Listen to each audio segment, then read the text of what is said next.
लोकसभा के बाद सरकार ने अब राज्यसभा में कृषि कानून वापसी बिल पेश किया गया है। विपक्ष के हंगामे के बीच 3 कृषि कानूनों को निरस्त करने संबंधी कृषि विधि निरसन विधेयक 2021 को बिना चर्चा के ही राज्यसभा से पास करा लिया गया और अब इस बिल को राष्ट्रपति के पास मंजूरी के लिए भेजा जाएगा। दोपहर 2 बजे जब राज्यसभा की बैठक हुई तो केंद्रीय कृषि मंत्री नरेंद्र सिंह तोमर ने राज्यसभा में प्रस्ताव पेश किया और इससे पहले लोकसभा में भी विपक्षी सदस्यों की नाराजगी जो है वो देखने को मिली थी। और इसके साथ ही आपको बता दें कि लोकसभा अध्यक्ष ने विधेयक को ध्वनि मत के लिए रखा था और इसे कुछ ही सेकंड में मंजूरी दे दी गई, जबकि विपक्ष के इस तथ्य का विरोध करते हुए अपनी नारेबाजी जारी रखी कि इसे लेकर कोई चर्चा नहीं हुई थी।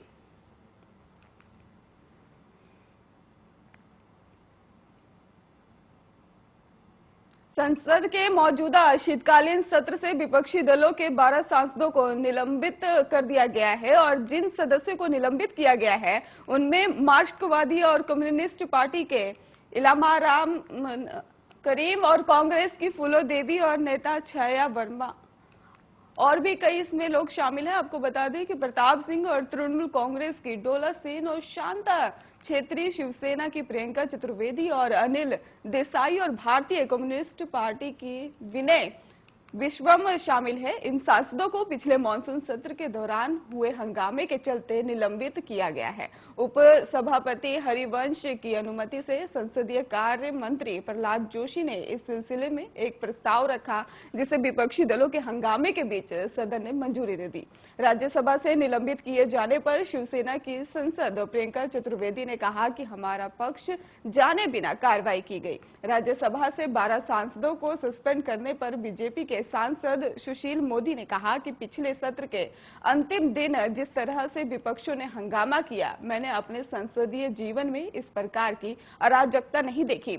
ये स्वागत योग्य कदम है और जो नियम कानून का पालन नहीं करते उनको संदेश जाना चाहिए।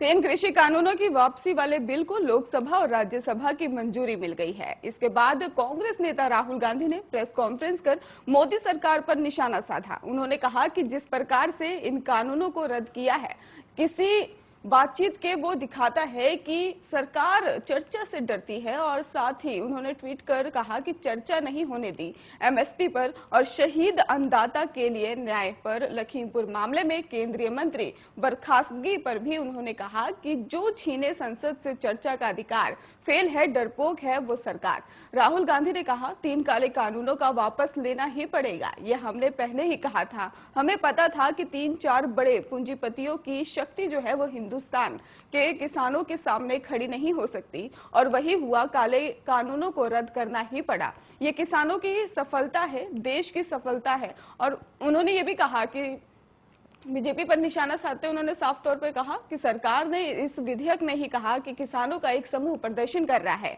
और ये किसानों का अपमान है और पहले इनको खालिस्तानी कहा गया और अब इन्हें किसानों का समूह कहा जा रहा है। ये किसानों का समूह नहीं है बल्कि देश के सारे किसान हैं। ये समझते हैं कि कौन सी शक्तियां इन आक्रमण पर कर रही हैं।